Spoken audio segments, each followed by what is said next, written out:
He laughed, a booming, satisfied laugh, the kind of laugh from someone who has never faced resistance. He looked at the frayed velvet jacket, at the old shoes polished to a mirror shine, and saw a nobody in front of him, an empty space, a relic of the past who had somehow made his way up to the 61st floor. Call whoever you want, old man. Marcus made the call, and for the next 4 minutes, 4 quiet, motionless minutes, nothing could be heard in that glass boardroom except the sound of the young millionaire's self-assurance crumbling. Before we get started with our heroine story, I'd like to ask you to leave a comment where you're watching from and share this video with your friends. Thank you for your interest and support. The last door Marcus Hayes tried was the one he'd been putting off, not because he was afraid of it. Marcus Hayes had not been afraid of a door in 20 years, not since the particular winter night when he sat alone in the basement of Greater Shiloh Baptist Church on Auburn Avenue with nothing to his name but a folding chair and a bowl of donated soup, and understood, with the sudden, devastating clarity of a man who has lost everything and is therefore free to see everything, that fear was a luxury he could no longer afford. After that night, doors were just doors. Some opened, some didn't. You moved to the next one. He had moved to a great many doors in the past 9 days. The first was the letter. He had written it 3 weeks before the 9 days began, typed carefully on the public computer at the Auburn Avenue Library. 2 pages, single-spaced, respectful in tone, and precise in fact. He had addressed it to the Corporate Affairs Office of Sterling Development Group, Suite 6000, 1 Peachtree Center, Atlanta, Georgia. He had described the building at 447 Historic Auburn Avenue, its current residents, their situations, their timelines. He had asked formally and specifically for a meeting to discuss a 60-day extension on the demolition schedule. The letter was never answered. He had followed it with phone calls, 4 of them, on 4 consecutive Tuesdays, because Marcus was a man who believed in giving people the benefit of the doubt and the structure of a regular schedule. Each call was answered by a different assistant. Each assistant expressed concern, took his number, promised follow-up. None followed up. He had attended a city council session on a Thursday morning, arriving at 7:45 for a 9 o'clock meeting, taking a seat in a public gallery on the hard wooden bench that the city of Atlanta provided for citizens who wished to participate in their own governance. He sat for 4 hours. The agenda item relating to the Auburn Avenue demolition permit, which a community organizer named Patricia Webb had successfully placed on the docket 3 weeks prior, was quietly tabled at the request of a legal team whose billing rate exceeded what most of the people in that gallery earned in a month.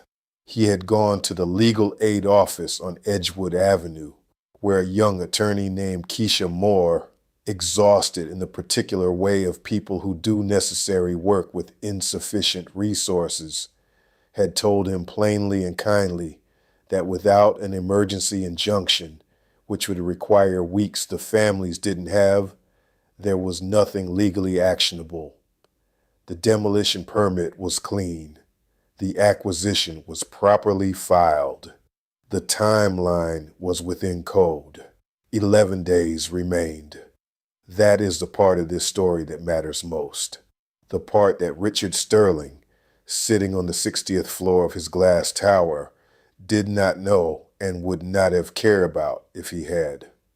Because Richard Sterling, at 35 years old, had never been required to try every decent door before forcing one. He had never needed to. The doors he wanted had always opened before he reached them, swung wide by a combination of inherited capital, inherited confidence, and the particular ease that comes from moving through the world as a man whom the world was designed to accommodate. He did not know about the 9 days. He was about to find out. 14 families lived in the building at 447 historic Auburn Avenue, not officially, not on any lease that a court would recognize, or that the Sterling Development Group's legal team would acknowledge in any document, but humanly, in the full, specific, irreducible sense of that word.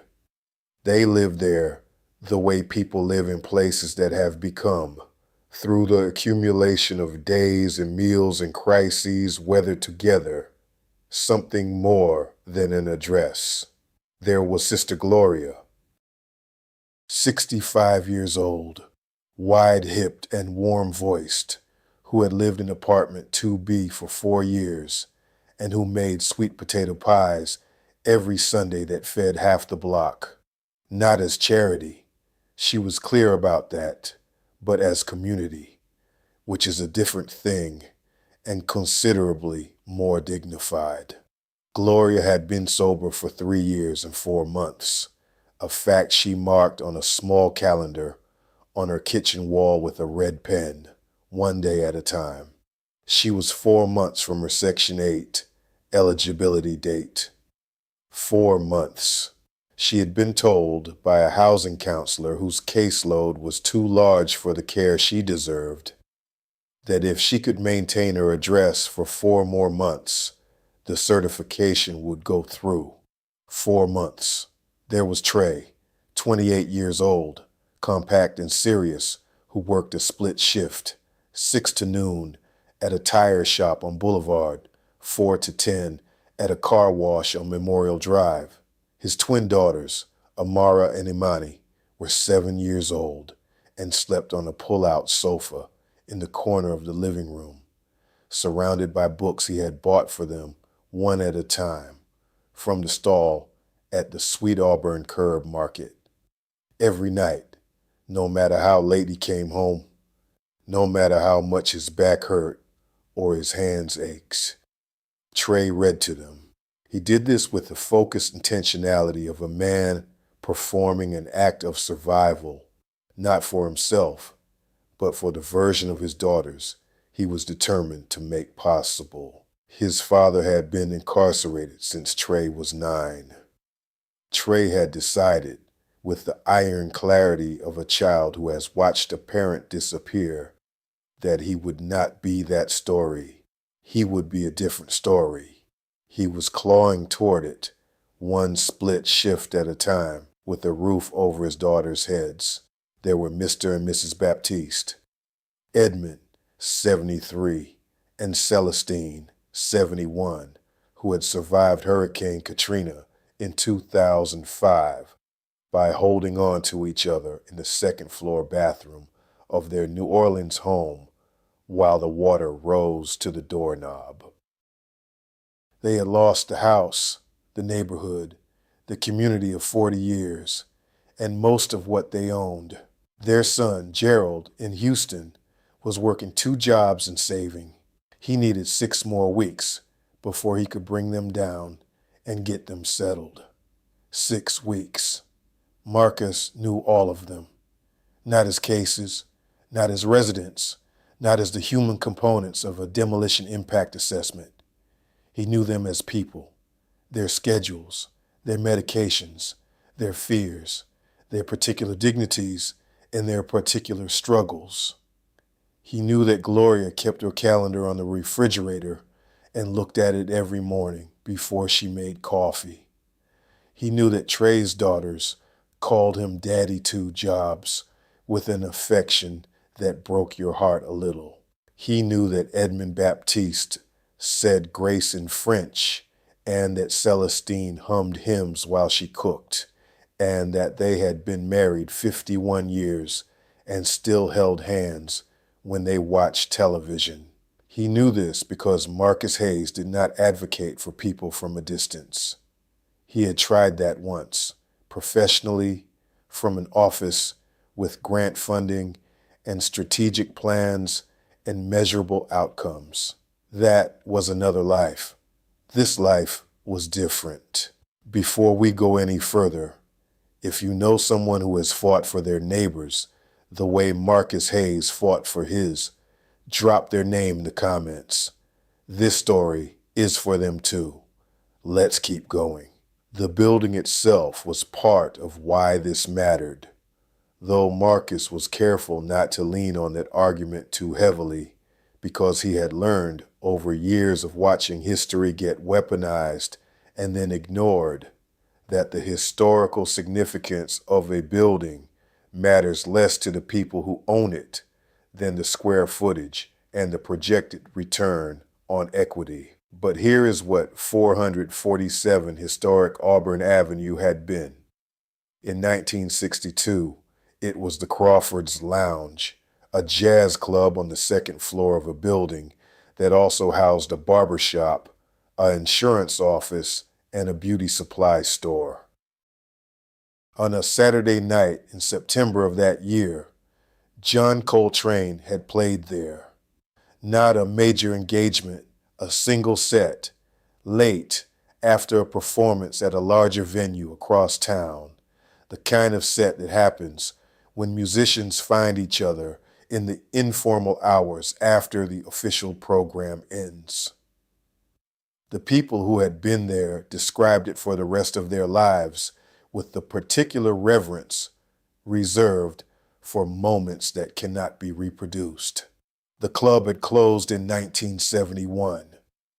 The building had passed through several ownerships, several uses, several generations of the neighborhood's transformation.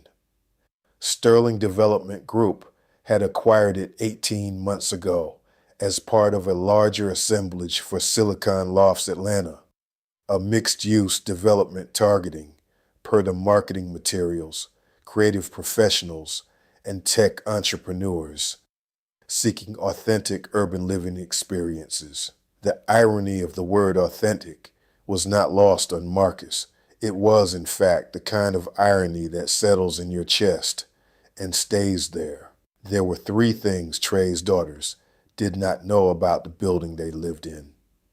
The first was that John Coltrane had played 40 feet from where their pull-out sofa stood.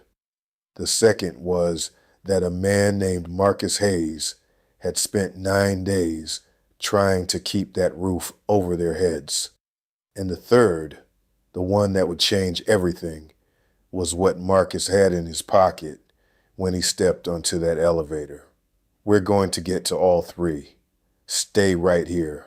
He had not always lived this way.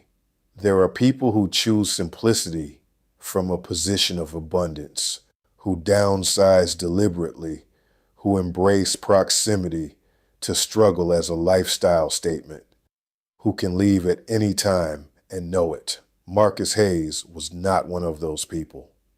He had arrived at this life the way most people arrive at the truest version of themselves, through loss so complete that when it was finished, there was nothing left except what actually mattered. He had been, once, a man of a certain standing. Not wealthy, he had been a teacher, and teachers are not wealthy, which is one of the many ongoing moral failures of a society that claims to value education. But comfortable, he had taught history at Frederick Douglass High School for 16 years, and he had been, by any honest accounting, exceptional at it. Not in the way that gets teachers featured in inspirational films. He was skeptical of inspiration as a pedagogical strategy. He was exceptional in the quieter, more durable way. He made his students understand that history was not a collection of dates and events, but a record of decisions made by people under pressure, and that understanding those decisions was the only preparation that actually worked for the decisions they themselves would have to make. He had a house on Peoples Street in the West End, a wife named Diane, who was a registered nurse and who laughed from her whole body and who made the best red beans and rice Marcus had ever eaten, a fact he told her regularly because he believed in saying the true things often, and a son. His son's name was James. He was 17 when the accident happened. A drunk driver, 22 years old. Trust fund, a car that cost more than Marcus earned in 2 years, ran a red light on Cascade Road on a Tuesday afternoon in October. James was on his bicycle. He was wearing his helmet, which saved his life, and which Marcus thanked God for every single day, for years afterward, in the particular prayers of gratitude that are indistinguishable from grief. James survived. He survived with a traumatic brain injury that required 3 surgeries, 18 months of inpatient rehabilitation, and years of ongoing medical complexity that the insurance company, a large, well-capitalized organization with a team of attorneys whose job was to find reasons not to pay, contested at every stage with the systematic patience of an institution that understood that exhaustion is a strategy. Marcus and Diane fought them. For 7 years they fought them. They used the savings first, then the equity in the house, then Diane's retirement account. Marcus taught summer school and tutored on weekends and did everything that a man can do within the law and his own conscience to keep his family afloat. James recovered, not completely. There were deficits that would be permanent, accommodations that would always be necessary. But he was alive and present, and on his good days, he had his father's laugh, which was the only inheritance Marcus had left to give him. James was in Birmingham now, in a supported living program, working part-time at a records archive, and doing well in the particular way that well means for someone who has rebuilt their life from a different foundation than the one they were born with. Diane had not survived to see it. Her heart had given out in 2016. Heart failure, the death certificate said. Though Marcus, who had watched her carry the weight of their crisis for 7 years, knew that the certificate was listing the mechanism and not the cause. She had loved too hard and been given too little support, and her body had finally presented the bill for all of it. Marcus had stood at her grave on a November morning and felt the specific silence of a man who has nothing left to lose and is therefore, paradoxically, free. He had not gone back to the house on Peoples Street. It had been sold years before to cover medical bills, and besides, it was no longer the right size for the life he had. He had gone instead to the place where people go when they need to be around others, who understand that surviving is not the same as thriving, but is on many days enough. The basement of Greater Shiloh Baptist. He had walked in on a Thursday night in January in a coat that was not warm enough and shoes that had not been waterproof for a year.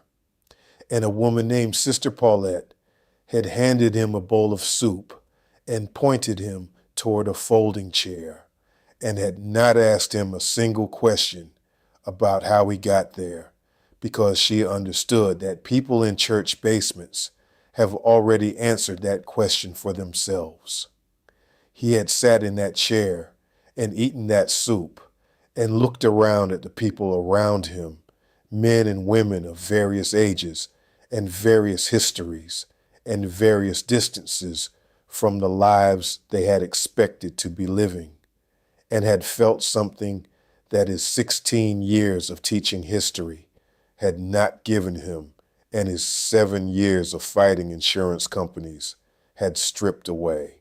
He had felt recognized, not pitied, not assessed, recognized the specific experience of being in the presence of people who understand from the inside what it costs to keep going and who are keeping going anyway. He had never left that proximity. Over the years that followed, he had become what the neighborhood called him, Mr. Marcus, or, more often, Pops, the connective tissue. The man who knew which shelters had beds on a given night, which church was serving hot meals on which days, how to speak to the Fulton County intake office without surrendering your dignity at the door.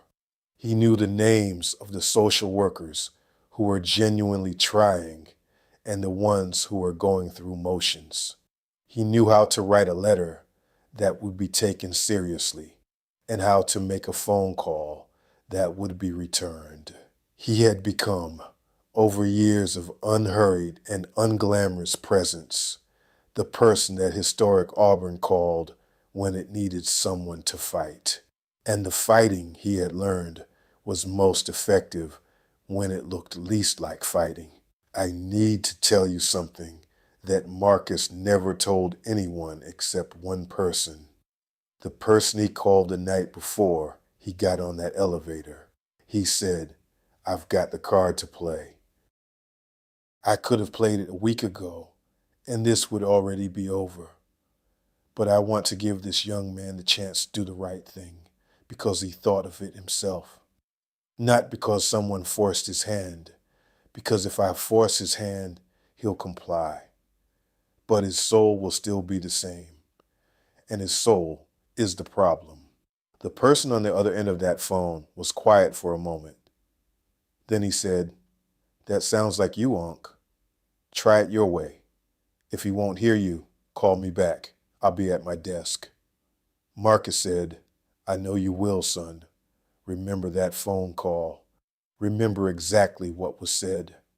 Because in about 20 minutes, it's going to matter more than anything else in this story." The building at 447 historic Auburn had its own memory. Marcus believed this, not metaphorically, not poetically, but in the specific material sense that places absorb the things that happen in them and carry them forward in the texture of their walls, the particular acoustics of their stairwells, the weight of their floors underfoot. He had taught his students this principle using the history they could see from their classroom windows, that the sweet Auburn corridor, stretching from downtown Atlanta east toward the old neighborhoods, was not simply a street, but a palimpsest, layer upon layer of Black Atlanta's history, written in brick and mortar, and the names above storefronts that had changed but not entirely erased what came before.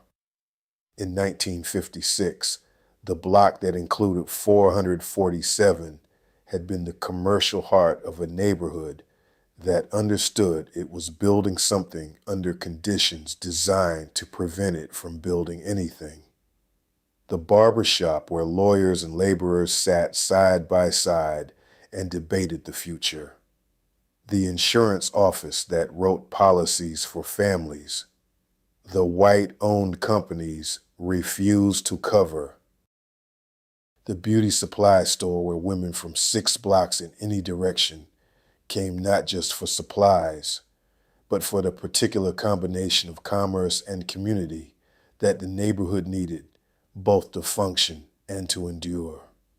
And above it all, from 1959 to 1971, Crawford's Lounge. Marcus had researched this carefully, years ago, when he first began to understand the building's history. He had found the documentation in the Auburn Avenue Research Library, the same library where he had typed his letter to Sterling Development Group 3 weeks before.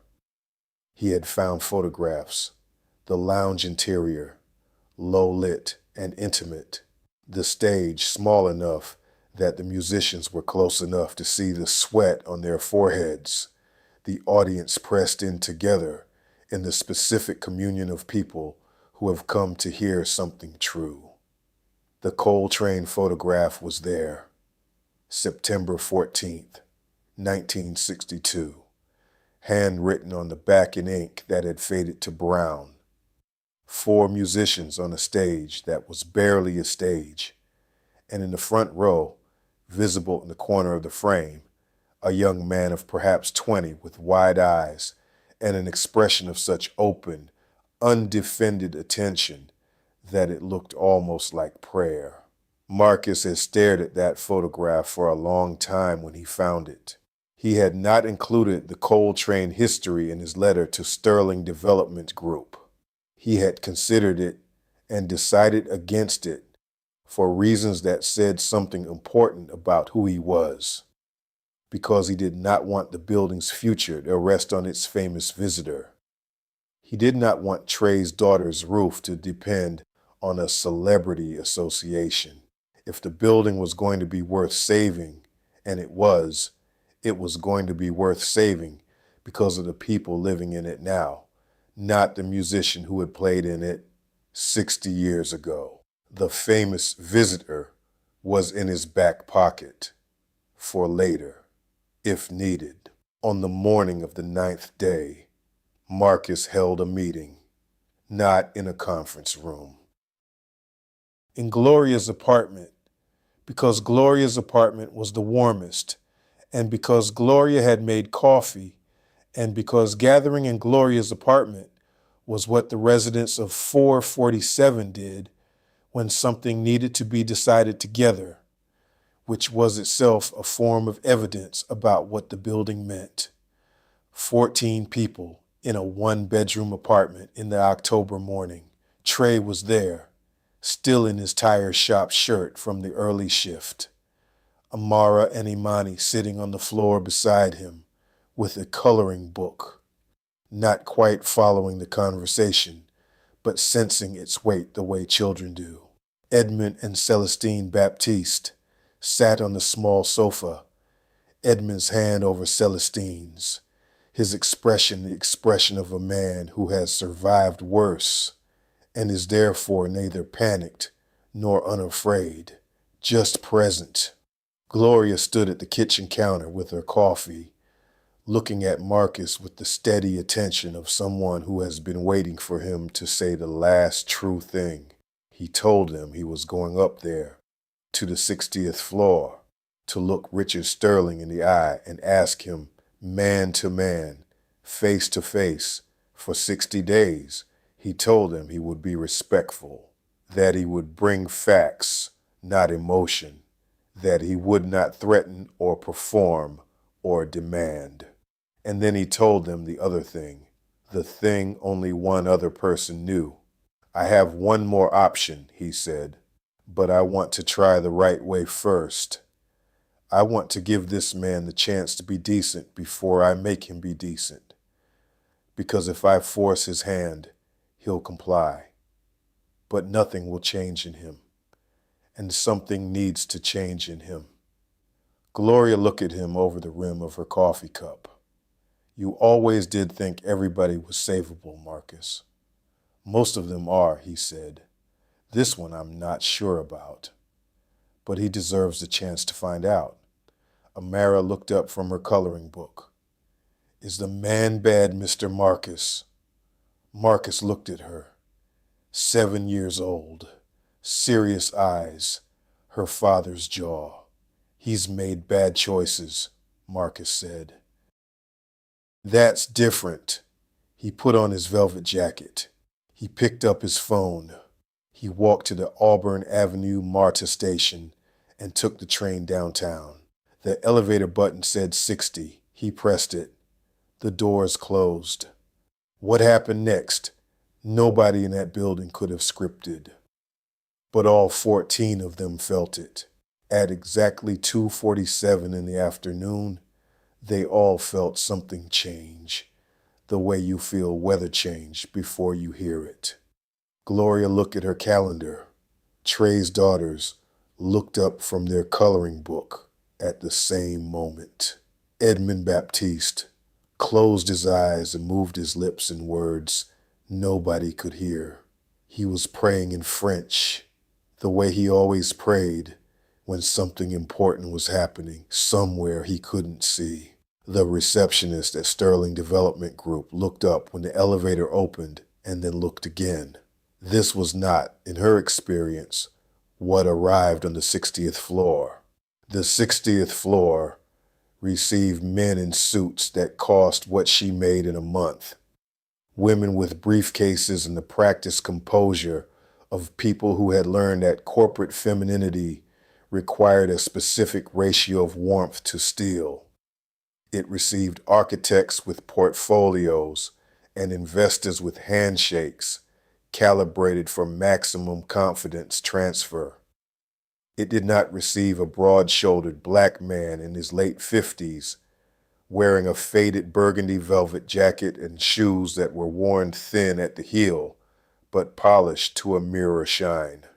Shoes that said, to anyone who knew how to read them, that the man wearing them had grown up understanding that dignity was not about what you had, but about what you did with what you had. He gave his name.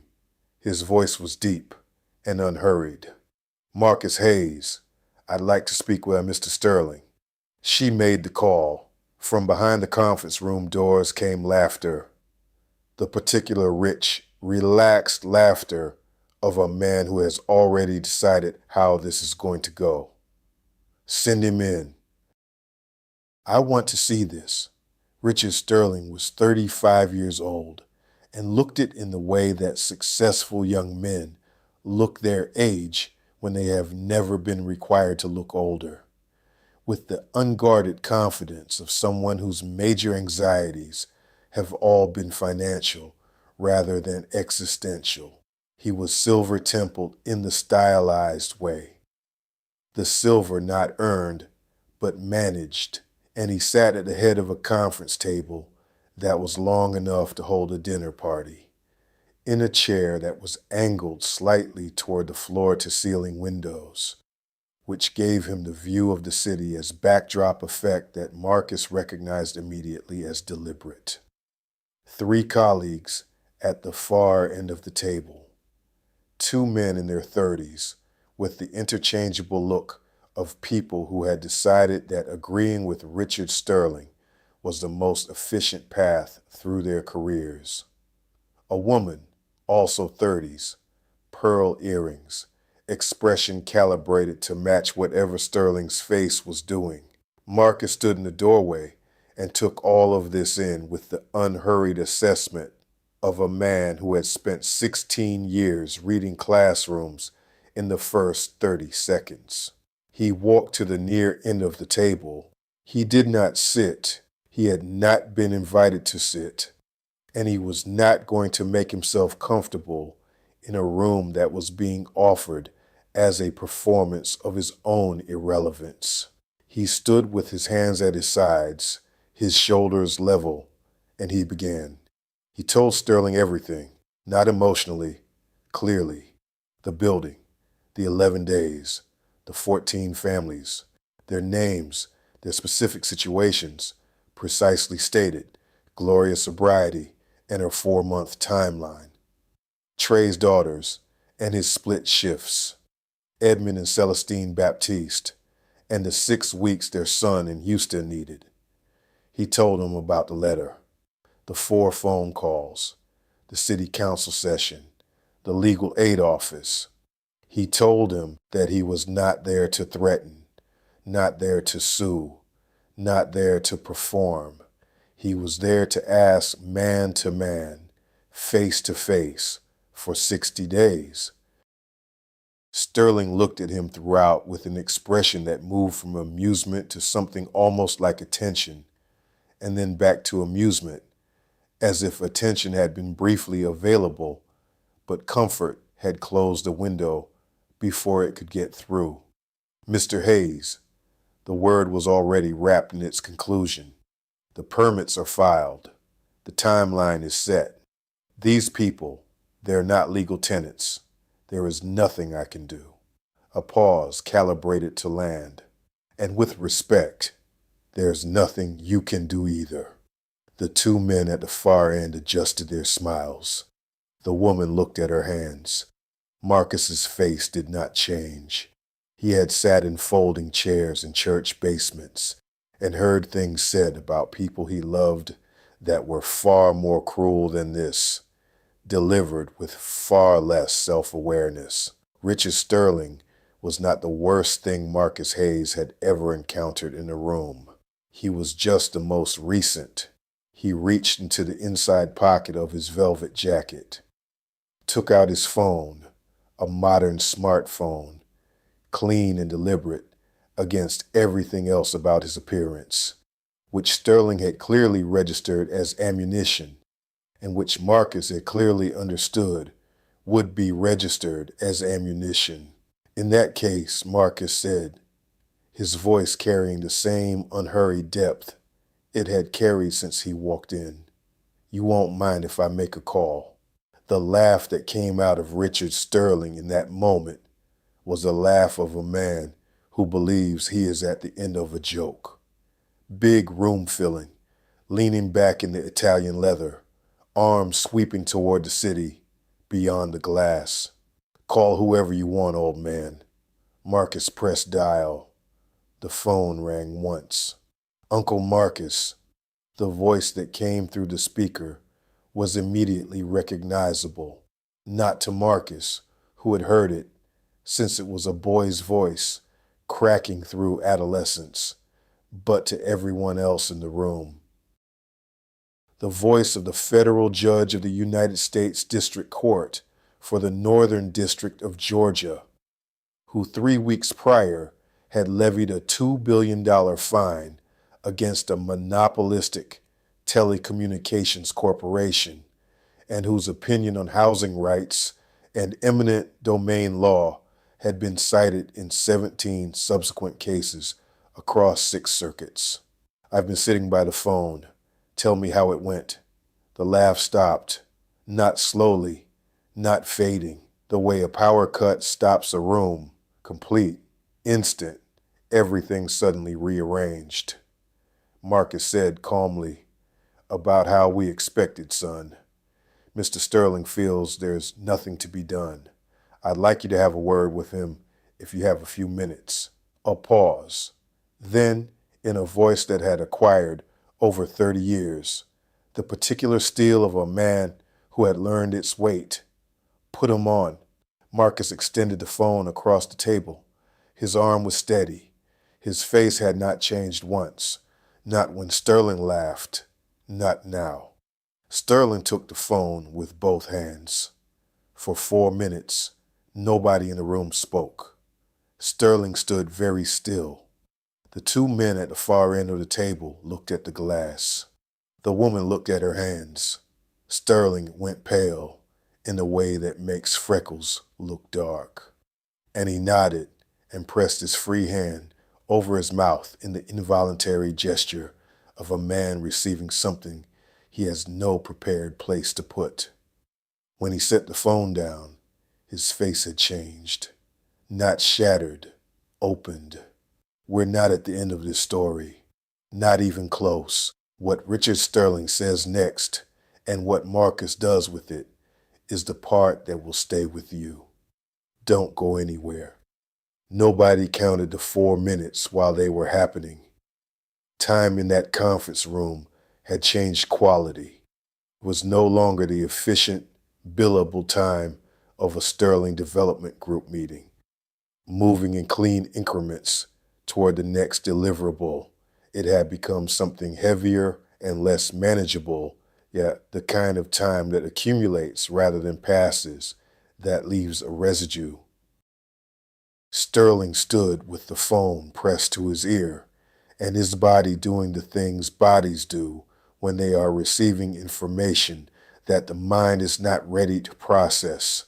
The slight forward lean, the hand over the mouth, the periodic nodding of a man who has moved past argument into something more like surrender. His colleagues had stopped performing. The two men at the far end of the table had the specific stillness of people who have stopped calculating their responses and are simply watching something happen that they did not anticipate and cannot influence. The woman with the pearl earrings was looking at Marcus. He met her eyes briefly, without challenge, without message, just acknowledgement. The acknowledgement of someone who has been in rooms like this before and knows that not everyone in them chose to be here the way Sterling chose to be here, and that the people who are looking at their hands or looking at the stranger from the 59th floor are sometimes simply people who got here by a series of small accommodations and are only now watching something they didn't expect, beginning to examine the cost of those accommodations. He looked away. That was her reckoning, not his. He had enough of his own. On the phone, the federal judge was speaking. Marcus could hear the tone, but not the words. He had stepped back slightly to give Sterling the privacy of the conversation, which was itself a deliberate act. He could have stood close. He could have made Sterling perform his discomfort in full public view. He had chosen not to, because this was not about performance. This was about whether something real would shift in a man who had not yet had occasion to discover what he was made of. Let the room breathe, his father had told him once, on the porch of their house in Vine City, when Marcus was 11 years old and had come home furious about something a teacher had said. Don't fill every space with your anger. Leave some room for the other person to find their conscience. Conscience needs air. His father had been a wise man. He had also died of preventable causes at 52, in a system that had given him no particular reason to trust it. The wisdom and the grief had always lived in Marcus at the same address. Sterling set the phone down. The room was completely quiet. He looked at Marcus, and Marcus, who had been watching the room with the patient attention of someone who has been waiting to see which version of this man was going to emerge, saw it. What he had come here hoping to see, not expecting to find, but hoping. Not the corporate face, not the performance of contrition designed to manage an outcome. The face underneath. The face of a man who was, beneath the silver temples and the Italian leather and the 60th floor and the accumulated insulation of money and confidence and a life in which the world had cooperated consistently with his preferences, who was, beneath all of that, genuinely shaken. You went through every channel, Sterling said. His voice had lost its architecture. All the layers that certainty and comfort build over a person, layer by layer, year by year, gone. He sounded, Marcus thought, approximately his actual age, maybe younger. The letter, the phone calls, the council session. You sat in a gallery for 4 hours. He paused. You could have made that call a week ago. Yes, Marcus said. Why didn't you? The room waited. The city spread out behind Sterling's back, indifferent and enormous, not caring at all what happened on its 60th floor, or its ground level, or anywhere in between. Because I wanted to give you the chance to do it, because it was right, Marcus said.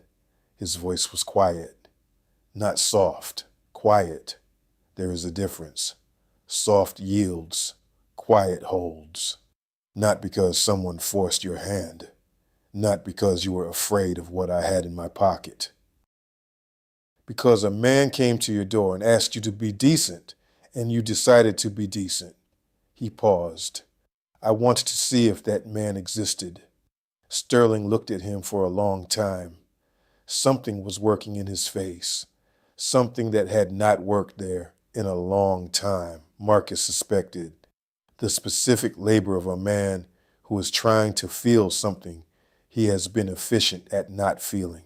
I looked at you when you walked in, Sterling said, and I saw. He stopped, looked at his hands. I saw a punchline. The jacket, the shoes. He looked up. I've been doing that my whole career, and I stopped noticing I was doing it. The shoes. The shoes are Stacey Adams, Marcus said. My father wore Stacey Adams. He wore them to church every Sunday until he died. I wear them because I like to remember that some things are worth keeping up. Sterling said nothing. You looked at my shoes, Marcus continued, and you saw poverty. I look at my shoes and I see my father. That's the distance between us right now, Mr. Sterling. Not money, perspective. The room was very still. Then Sterling said something that Marcus had not expected. Not the apology. He had expected some form of that. Something else. Something that cost more than an apology because it required more than remorse. It required a proposal. 60 days isn't enough, Sterling said. I want to fund placement, real placement, not vouchers, not social services waiting lists. I want to buy apartments for those 14 families in this neighborhood, not across town, not in a building I'm trying to unload, here, and I want you to help me do it. A pause, because I don't know how to talk to them. I've never, he stopped, began again. I want to go there. I want to look them in the eyes. I need you to come with me. Marcus studied him. He had seen, in his years of working between the worlds that power and poverty create, a great many performances of guilt.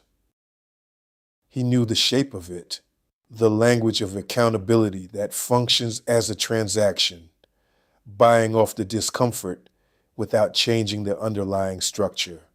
This did not feel like that. It felt messier, more real, less composed. There's a woman in that building named Gloria, Marcus said. She made a sweet potato pie this morning. I know because she texted me at 7:30 to ask if I wanted a slice before I went uptown. He held Sterling's eyes. You want to come with me?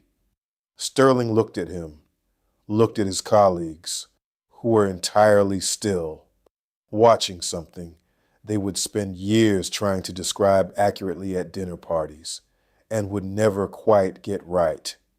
Then back at Marcus. Let me get my coat, he said. Marcus nodded once. 14 people in a building on Auburn Avenue felt something change at 2:47 in the afternoon. Edmund Baptiste opened his eyes. Gloria looked at her calendar. Trey's daughters looked up from their coloring book at precisely the same moment and looked at each other, the way twins do when they sense something in the frequency that adults have stopped being able to hear. In 6 hours, they would know what it was. But right now, the knowing was still just a feeling, a shift in the air, the specific warmth of something moving toward them that had not, for a long time, been moving toward them. Stay with me. The elevator ride down was quiet. Marcus and Sterling stood on opposite sides of the elevator car, not hostile, not warm, but in the particular silence of two men who have just been in a room where something real happened and have not yet decided what to do with it in the smaller space of ordinary proximity. Sterling was looking at the floor numbers descending. He had taken off his jacket, held it over one arm, which made him look younger, and somehow more honest than the man who had been leaning back in the Italian leather 20 minutes before. How long have you known him? Sterling said. Not looking at Marcus, watching the numbers. He was 15, Marcus said. He was in my third period history class at Douglas. Brilliant kid, absolutely determined to ruin his own life. Sterling looked at him now. He was running with the crew off Jonesboro Road. Smart enough to know better, young enough to choose what was easy over what was true. I kept him after class one day, not for discipline. I gave him a copy of Thurgood Marshall's biography and told him to read the first 50 pages and come back and argue with me about it. Did he? He came back with the whole book finished and 17 pages of notes. Marcus almost smiled. I told him if he could write like that, I would personally call every HBCU in the state and tell them to pay attention. I paid his first year at Morehouse out of my own pocket. A pause. It wasn't much. Teacher's salary. He mentioned that, Sterling said quietly. On the phone, he mentioned that. They rode in silence for several more floors. He called you uncle, Sterling said. He's called me that since he was 17. After his mother died, I was available. That's all. I was available. Sterling turned this over. Marcus could see him doing it. The specific cognitive work of a man who is encountering a web of human connection that his model of the world had not accounted for. The old man in the worn jacket and the federal judge and 30 years of a relationship that had begun in a classroom and had been sustained by nothing more sophisticated than one person being consistently present for another. My father, Sterling began. Stopped. Marcus waited. My father had people like you in his life, Sterling said finally, when he was coming up, before the money, before he grew up in Bankhead. You know Bankhead? I know Bankhead, Marcus said. He never forgot it. He spent his whole career trying to. He built affordable housing projects. The ones that made money, he used to fund the ones that didn't. He died 4 years ago. A pause. I've been trying to do what he did, but faster, more efficiently. And somewhere in the efficiency, he stopped. I stopped going to the buildings. I stopped seeing the people in them. They became line items, Marcus said. Yes, the elevator reached the lobby. The doors opened onto the marble atrium of One Peachtree Center. Streams of people moving through.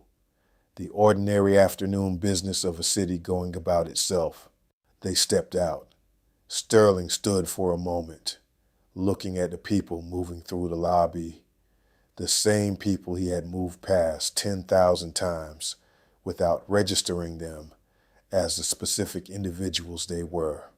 How do I, he paused, when we get there, how do I talk to them? Marcus looked at him. You don't talk to them, he said. You listen to them. There's a difference. You've been talking to people all day. You haven't listened to anyone since, he considered. When did you last actually listen to someone who needed something from you? Sterling had no answer. That was, Marcus thought, the most honest thing he'd done all day. Follow my lead, Marcus said. And when Gloria offers you pie, you say yes. Don't tell her you're watching your sugar intake. Don't tell her anything about your dietary preferences. You say, yes, thank you, Sister Gloria, and you eat the pie. Something that was almost a smile crossed Sterling's face. Is it good? Son, Marcus said. And there was in the word the full warmth of a man who has spent 30 years calling young men son and meaning it. It's the best pie you're going to eat in your life. They walked out of the building into the Atlanta afternoon. The October sun warm and specific on their faces, and Marcus set the direction, and Sterling followed, which was perhaps the first time in several years that Richard Sterling had followed anyone anywhere without already knowing where he was going, and why, and how much it would cost, and what return he could expect. He didn't know where this was going. He didn't know what it would cost. He didn't know what return to expect. He walked anyway, You think you know where this ends. But there's a scene in that apartment, a scene with Gloria and Trey's daughters and Edmond Baptiste saying grace in French that you are not ready for yet.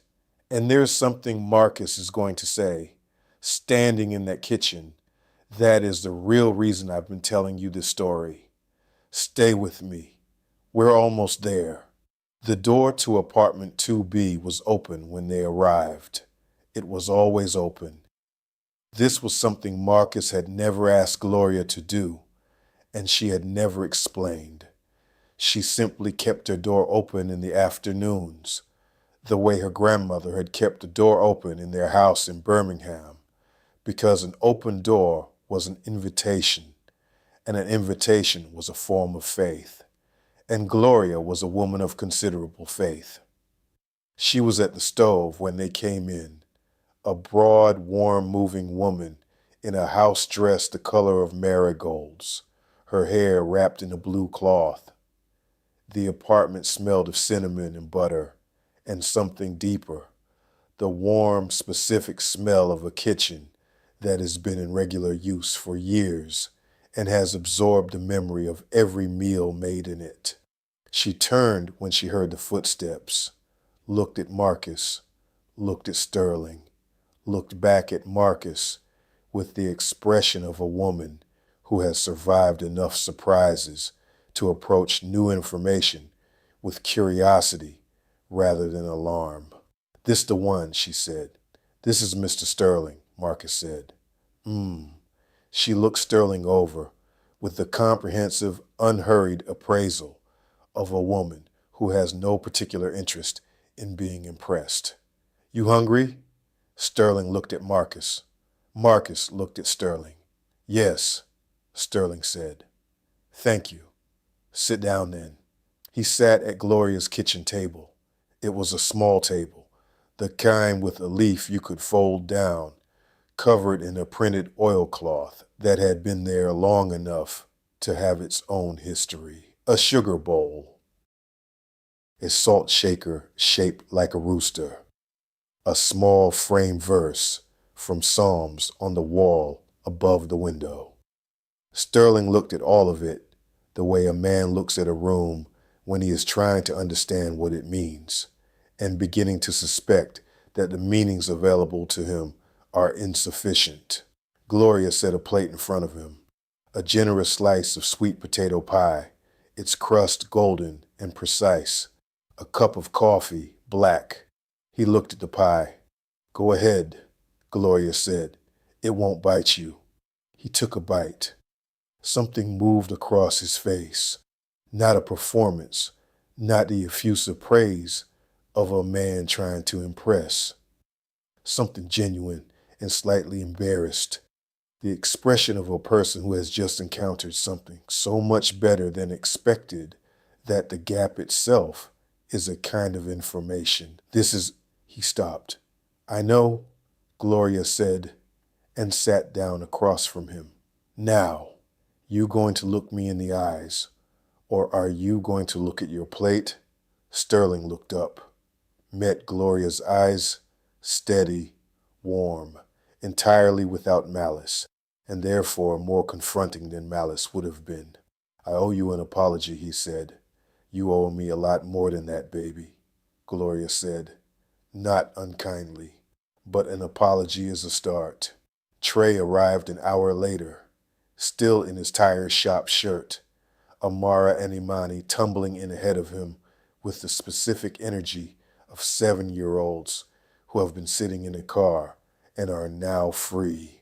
They stopped when they saw Sterling, looked at him with the frank, uncalibrated assessment of children who have not yet learned to moderate their curiosity. "Who are you?" Amara said. "I'm Richard," Sterling said. "Why are you wearing such a nice shirt if you're going to eat pie?" Sterling looked down at his now pie-decorated light blue dress shirt, and for the first time all day, he laughed. Not the room-filling performance laugh of the 60th floor. Something smaller and more honest. The laugh of a man surprised by his own absurdity. That's a very good question, he said. Trey shook Sterling's hand, not the handshake of a man who had been briefed on what this meeting was, but the firm, direct handshake of someone who had spent years working with his hands and had learned that a handshake told you things. He held it a moment longer than standard. My girl sleeps 6 feet from where we're standing, Trey said. His voice was even. No anger, no performance, just fact. I work 15 hours a day to keep that roof over them. I read them a story every night, no matter what time I get home. That's what you were going to take. Sterling met his eyes. I know, he said. I know that now. Edmund and Celestine Baptiste came at 5.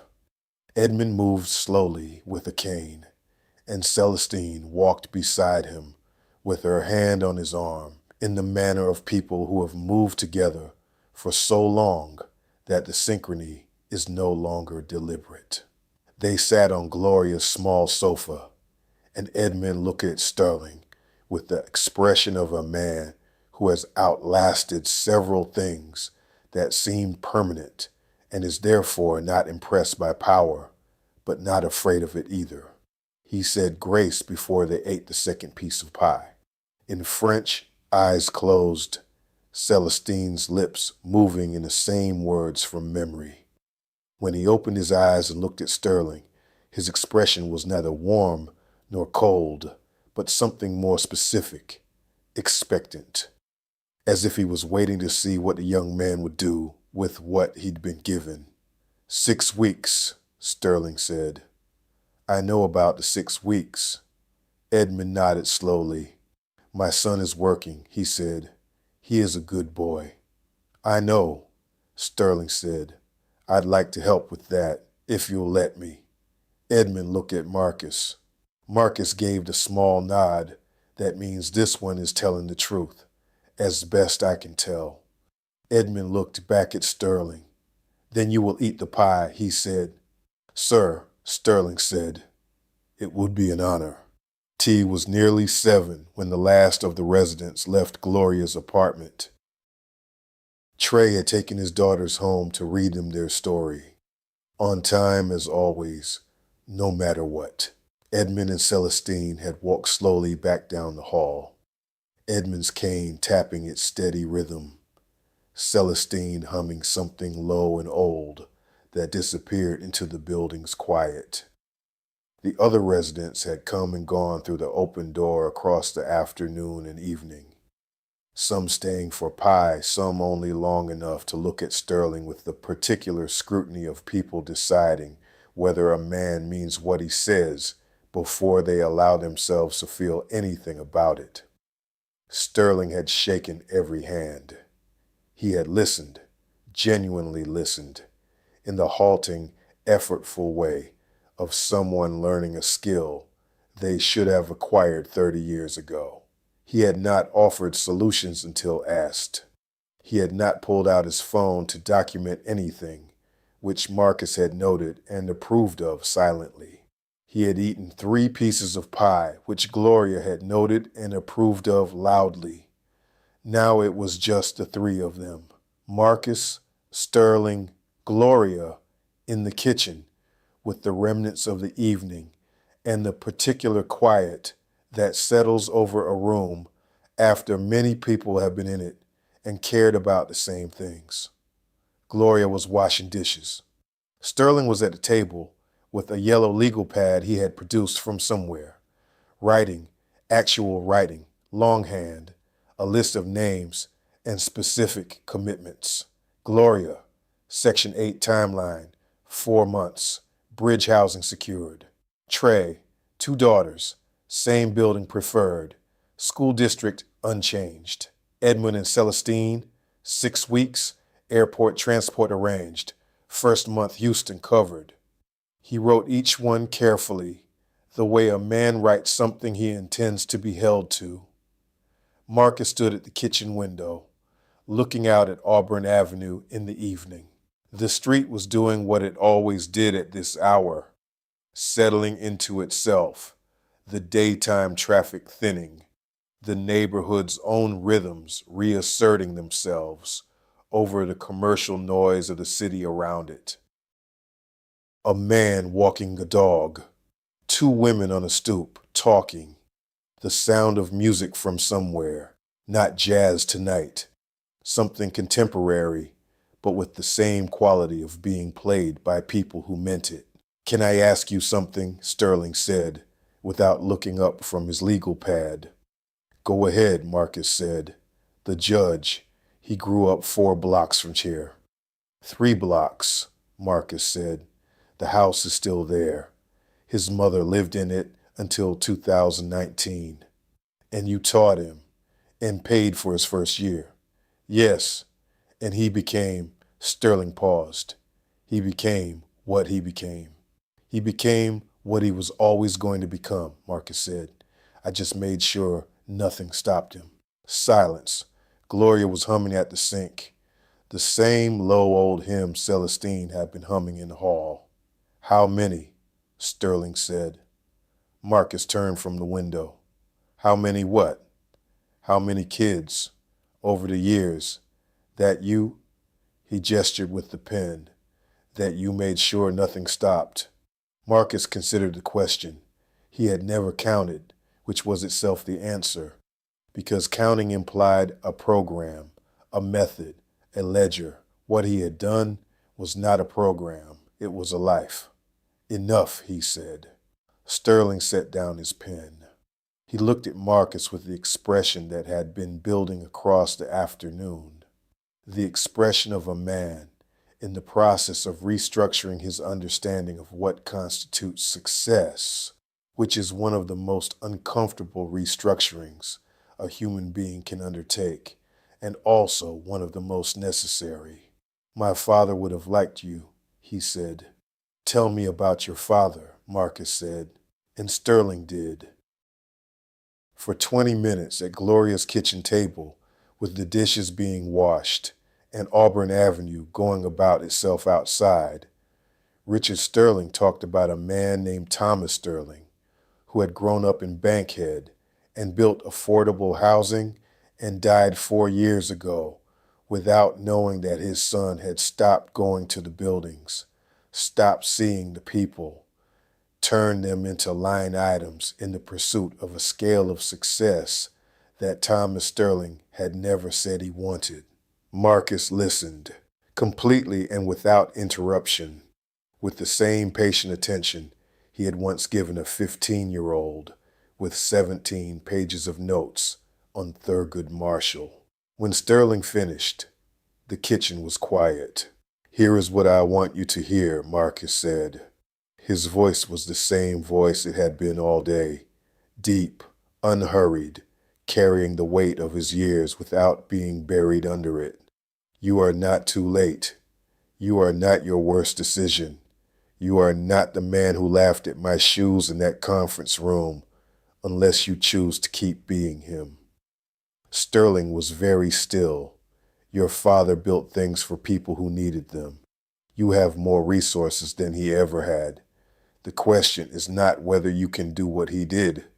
Marcus picked up his velvet jacket from the back of the chair. The question is whether you'll remember today. Not the judge, not the call, not the legal consequences you almost faced. Whether you'll remember Gloria's calendar on the refrigerator, Trey reading to his daughters at 10 o'clock at night, Edmund Baptiste saying grace in French over a piece of sweet potato pie in an apartment that you had 11 days to bulldoze. He put on his jacket. Conscience needs air, Mr. Sterling, Marcus said. Your father gave you the room to develop one. Don't seal it back up. He shook Sterling's hand, not the firm, evaluative handshake of the afternoon, but something quieter. The handshake of a man who has said what he came to say and means the person he's saying goodbye to well. He kissed Gloria on the cheek. The pie was worth the trip, he said. She laughed from her whole body. Boy, go home. He went. The demolition crew arrived at 7 a.m. on the 11th day. They arrived because no one had called them to say otherwise.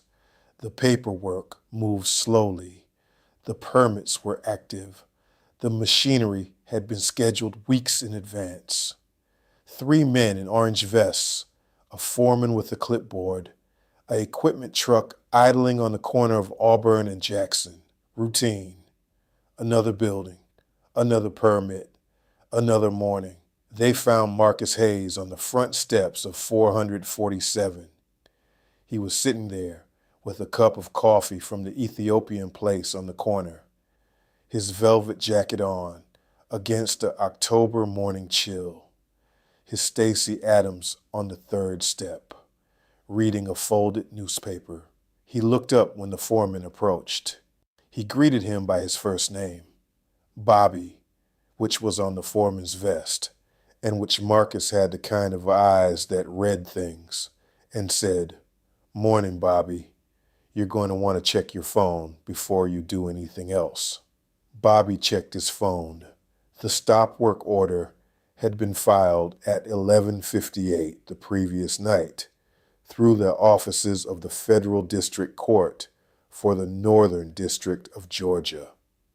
It cited a pending review of the demolition permit in connection with a formal inquiry into the property's historical designation status under the Georgia Historic Preservation Act, specifically in reference to documentation from the Auburn Avenue Research Library pertaining to events at the property in September 1962. "What's this about?" Bobby said. "John Coltrane played in this building," Marcus said. "September 14th, 1962. Third floor. Nobody bulldozes that without a conversation." Bobby looked at the stop work order, looked at the building, looked at Marcus, folded the order back up. "I'll call the office," he said. "I thought you might," Marcus said, and turned a page of his newspaper. The stop work order had not been Marcus's idea. This needs to be said clearly. Marcus Hayes had not asked for a stop work order. He had not called the judge back after leaving Gloria's apartment the night before and said, "We need to buy more time." He had walked to the Auburn Avenue MARTA station in the evening air, thinking about Sterling's face at the kitchen table and about his father's words about conscience needing air. And he had gone home to the room he rented on Irwin Street and slept better than he had in 9 days. It was Sterling who had called the judge. At 10:45 the previous night, Richard Sterling had called the chambers of the Federal District Court through the proper channels, through the judge's clerk, the way you call a federal judge at 10:45 at night when you want to be taken seriously and understand that this is not the kind of call you make informally, and had requested a conversation. The conversation had lasted 12 minutes. Sterling had laid out his plan, the foundation, the apartments, the timeline, the specifics. He had been precise and complete, the way a man is precise and complete when he has just written out a list of commitments on a yellow legal pad in a woman's kitchen and intends to keep every one of them. The judge had listened, then said, "You understand that I can't advise you on your business decisions." "Yes, Your Honor." "And you understand that this call doesn't change any legal obligations or exposures you may have?" "Yes, Your Honor." "Then I'll just note," the judge had said, "that a stop work order pending historical designation review is a matter of public record, and anyone with standing can file one, and that the Auburn Avenue Research Library closes at 9, but their digital archive is accessible until midnight." Sterling had found the Coltrane documentation at 11:17 p.m. He had filed a stop work order request at 11:58.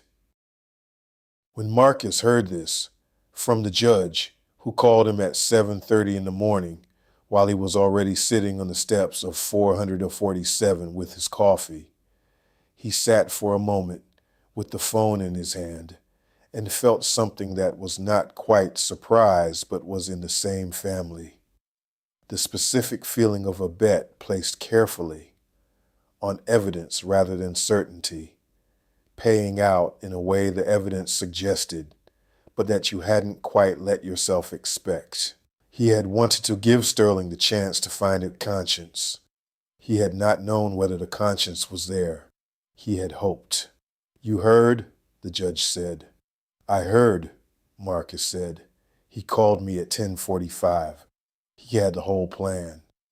Foundation, apartments, names, and timelines. He'd written it all down. He had a yellow legal pad," Marcus said. "He also found the Coltrane record himself. I didn't tell him to look for it. He went looking." Marcus looked at the building, at the weathered brick, the fire escapes, the third-floor windows, behind which 62 years ago, something had happened that was worth remembering, worth keeping. His father built affordable housing in Bankhead, Marcus said. "I know," the judge said. "I looked Thomas Sterling up this morning. He was a good man." "The son might be too," Marcus said. "It's early, but he might be." The foreman, Bobby, was still on his phone at the equipment truck. The October morning was doing what October mornings in Atlanta do. Warm enough in the sun, cool enough in the shade, the kind of day that feels like the world is still deciding what it wants to be. Marcus finished his coffee, folded his newspaper, stood up. He had people to tell. The Sterling Family Foundation for Historic Auburn was incorporated on the 14th of November. Marcus had not named it. Sterling had, and he had named it deliberately in a conversation with Marcus on a Tuesday afternoon in the foundation's new office, which was a 3-room suite on the second floor of a building 2 blocks from 447 that Sterling had leased, and simply handed the keys to Marcus with the instruction, "You run this. I fund it. You tell me what it needs." Marcus had looked at the keys for a moment. "I'm going to need a woman named Patricia Webb," he said. "Who is she?" "Community organizer. She was the one who got the Auburn Avenue item on the city council docket before your lawyers had it tabled. She's the smartest person working in this neighborhood, and she's doing it on volunteer hours and personal stubbornness. Full-time salary," Sterling said. "Whatever she needs. And I'm going to need a legal consultant. There's a young attorney at the Edgewood Legal Aid Office." "Keisha Moore," Sterling said. Marcus looked at him. "I did my research," Sterling said, slightly defensive, which Marcus found humanizing. "After the night, I read everything I could find about the building, the neighborhood, the people involved. Her name came up. Full-time," Marcus said, "with benefits and a caseload she can actually manage." "Done." Marcus set the keys at the table between them. "I'm not a director of anything," he said. "I don't run offices. I walk the street. That's what I do." "I know," Sterling said. "That's why your title is Community Liaison, which means you do what you already do. But now there's a budget behind you." Marcus looked at the keys again, then at Sterling. Then, for the first time since they had met, with the full weight of his 58 years and the full specific warmth of a man who has seen enough of the world to know when something real is happening. "Your father would be pleased," Marcus said.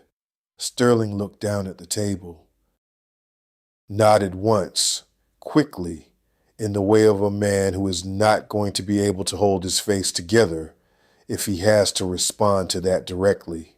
"The name," Marcus said, rescuing him. "The foundation. Why his name? Why not yours?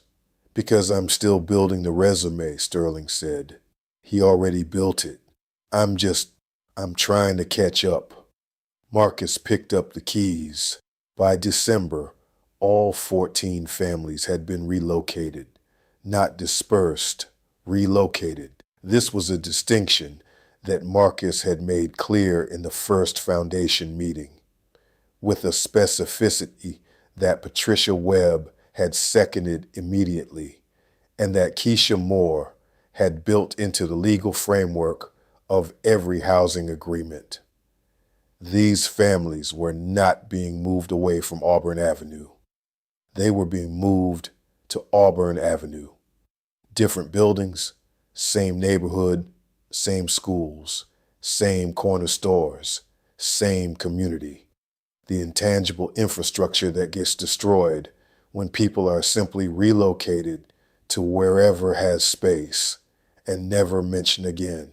Gloria was in a 2-bedroom apartment on Jefferson Street, 4 blocks from 447, with a kitchen large enough for the Sunday baking operation and a refrigerator where a new calendar now hung.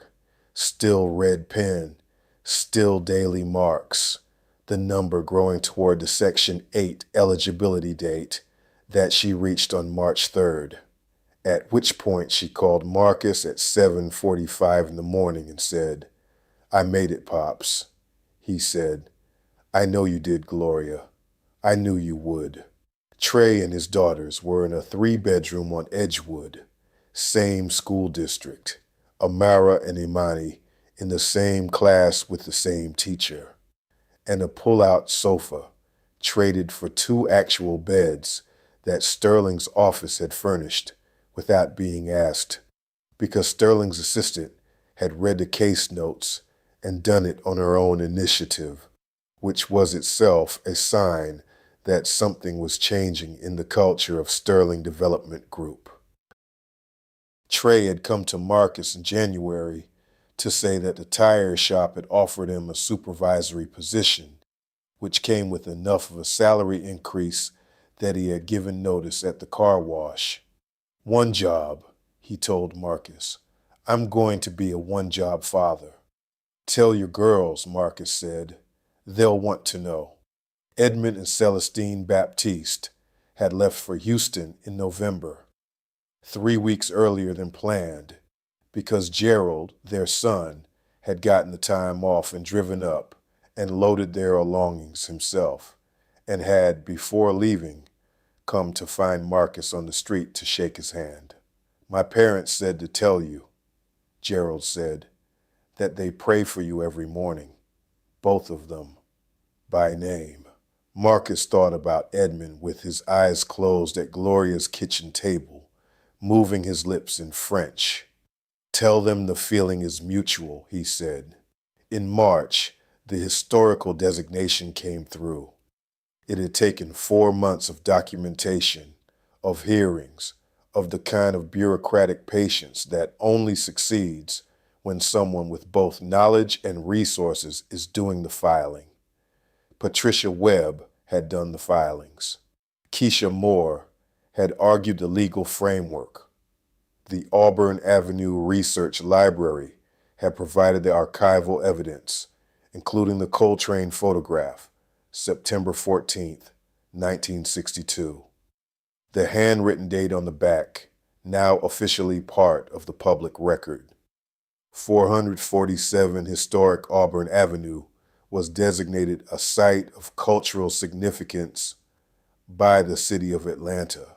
The designation protected it from demolition, restricted commercial conversion, and required any development on or adjacent to the property to undergo a community impact review process that included specifically input from long-term neighborhood residents. Sterling Development Group's Silicon Lofts project had been redesigned. Not abandoned, Sterling had been clear that he was not going to pretend the economics had changed, because pretending the economics had changed would have been dishonest, and he was apparently trying honesty as a business strategy. The lofts were being built on a different assemblage, 3 blocks east, on a site with no historical designation and no resident population. The design had been reviewed by a community advisory board that Patricia Webb ran, and it included, on the ground floor, a performance space named Crawford's, after the original lounge, with the stage small enough that the musicians would be close enough for the audience to see the sweat on their foreheads. It had been Sterling's suggestion. Marcus had looked at him when he proposed it. "My father would have thought of it," Sterling said. "I'm catching up." "You're catching up," Marcus agreed. The rededication ceremony for the building was on a Saturday in April. Marcus wore the velvet jacket. He had considered briefly wearing something else, something that said occasion rather than every day. But the velvet jacket was what he had worn on the day that mattered, and the velvet jacket was therefore what he wore on the day they were celebrating. Some things are worth keeping consistent. The ceremony was on the sidewalk in front of 447. Patricia Webb had organized it with the efficiency of a woman who has been doing important work for years without resources and has now been given resources, and is therefore essentially unstoppable. There was a small stage. There were chairs. There was a jazz trio that Patricia had found through the Atlanta Jazz Festival office. 3 young musicians who played with the serious, unhurried authority of people who understand what they are playing in and why. Sterling was there, in a plain dark jacket, no tie. He stood at the back of the crowd, not at the podium, which Marcus had suggested and which Sterling had accepted without argument. The understanding being that this day was not his, that his role here was audience and not protagonist, that the work of earning a different kind of presence in this community was long, and he had only just begun it. Gloria was in the front row in a dress the color of sunrise and a hat that her mother had worn to church in Birmingham 40 years ago. She had brought 2 sweet potato pies in a carrier and had already distributed slices to 6 people before the ceremony started, because Gloria was not the kind of woman who waited for an occasion to feed people. Trey stood near the back with Amara and Imani, who were wearing matching yellow coats and who had opinions about the jazz trio that they were expressing in the unreserved manner of 7-year-olds who have not yet been taught that music criticism requires credentials. The judge was not there in person. He sent a letter which Patricia read from the stage, 2 paragraphs, precise and warm, in the language of a man who has learned to say what he means without ornament, because the meaning is sufficient. The letter mentioned John Coltrane. It mentioned Marcus Hayes. It mentioned the specific Saturday in the 3rd period of a high school history class when a teacher had handed a 15-year-old a biography and told him to come back and argue about it. That teacher, the letter said, understood something that I have tried to understand for 30 years in various courtrooms, that the law is the floor, not the ceiling. The floor keeps you from falling through. The ceiling is what people like Marcus Hayes build, one act of unhurried presence at a time, for the people who have not yet been told how high they can go. Marcus, sitting in the 2nd row, looked at his shoes. They needed polishing again. He would do it tonight. The jazz trio played for 40 minutes after the ceremony. Not formally. The formal program ended. Patricia wrapped the microphone. The chairs were folded, and stacked by volunteers who did it with the cheerful competence of a community that has organized enough events to have the process memorized. But the trio kept playing, and the crowd didn't leave, and the April afternoon did what April afternoons in Atlanta do, stayed warm and unhurried, the kind of afternoon that has no particular argument with the people standing in it. Marcus stood on the sidewalk with his back against the brick of 447 and listened. The bassist was young, 22, maybe 23, and played with the particular seriousness of someone who has just begun to understand what the instrument can do and is therefore completely absorbed in the discovery. Marcus watched his face and thought about the young man in the front row of the Coltrane photograph, the one with the open, undefended expression that looked like prayer. He didn't know who that person was or what had become of them. He would probably never know, but he was standing in the building they had been sitting in front of, on the same street, listening to the same frequency of something, the frequency of people making sound together in public without a net for anyone who wanted to hear. Some things persist. Sterling appeared beside him. He had a cup of coffee from the Ethiopian place on the corner, and he offered Marcus one, which Marcus accepted. They stood together against the brick and listened to the trio. Patricia tells me there's a building on Decatur Street, Sterling said. Similar situation, different developer. She says the residents have been trying to get someone to listen for 4 months. I know, Marcus said. I've been watching it. Is it, Sterling paused, is it the kind of situation where you'd want to try the right way first? Marcus looked at him, at the man who had laughed at his shoes 6 months ago from a 60th floor chair. At the man who had spent November writing checks and December learning names and January sitting in a foundation office asking questions he didn't know the answers to yet. At the man who had named the performance space Crawford's and who called his father's office every December 14th, the anniversary of Thomas Sterling's death, and sat there alone for an hour before resuming whatever the day required. Always, Marcus said. Sterling nodded. The trio played. Amara and Imani were dancing in the space between the chairs, the unself-conscious, full-body dancing of children who have not yet learned that dancing in public requires permission.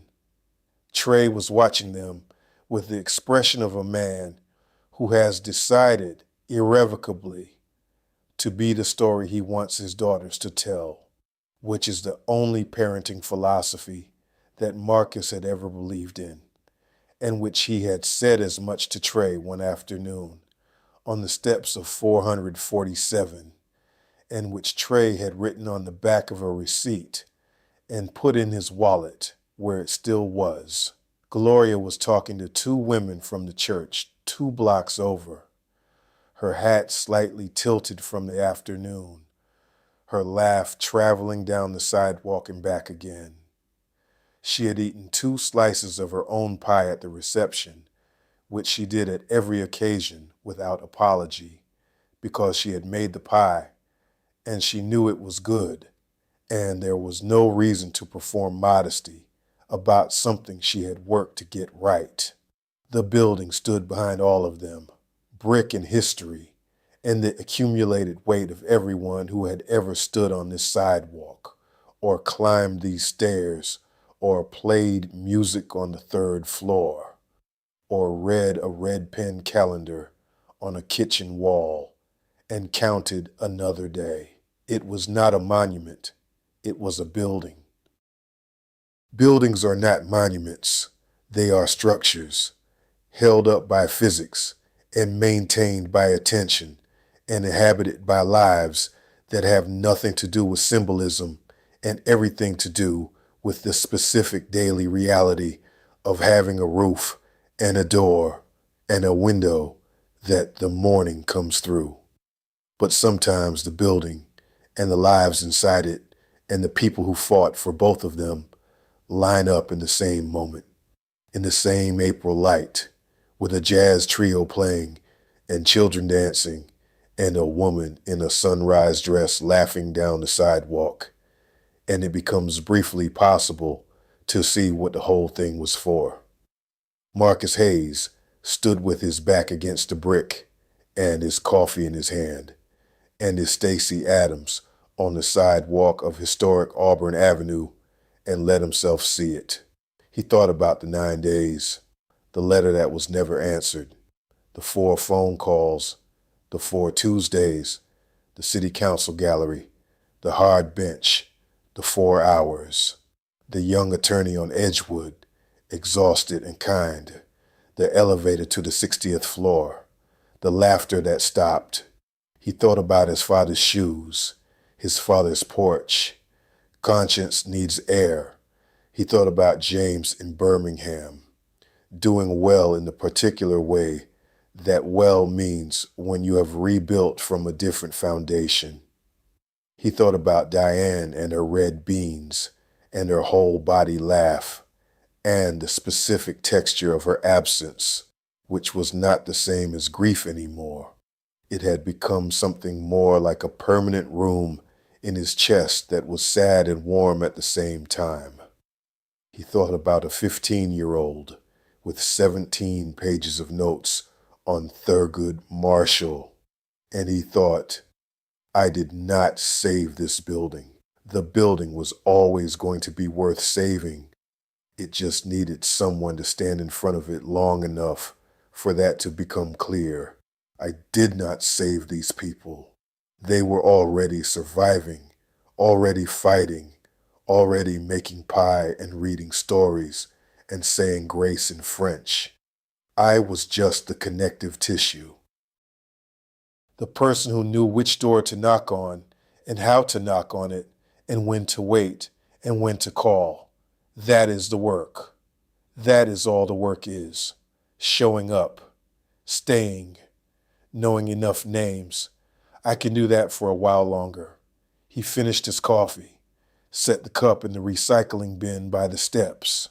He had a building on Decatur Street to look into, and people, new people, people he hadn't met yet, people whose names he didn't know, and whose situations he couldn't yet imagine, who were going to need someone to try every decent door before he tried the last one. He straightened his jacket. He walked toward the MARTA station. Behind him, the music continued. The building stood. The afternoon held. Auburn Avenue did what it has always done. It remembered every step that had been taken on it, every door that had been knocked on, every voice that had said, from a church basement, from a kitchen table, from a 60th floor conference room, stripped of all its certainty, that the people standing on this ground were not line items, were not inconveniences, were not collateral, were people, fully and irreducibly and indestructibly people. The music played, the street remembered, and Mr. Marcus walked toward the station, his shoes on the sidewalk, his father's weight in his step, going toward whatever came next. Because there was always a next, and he was always going.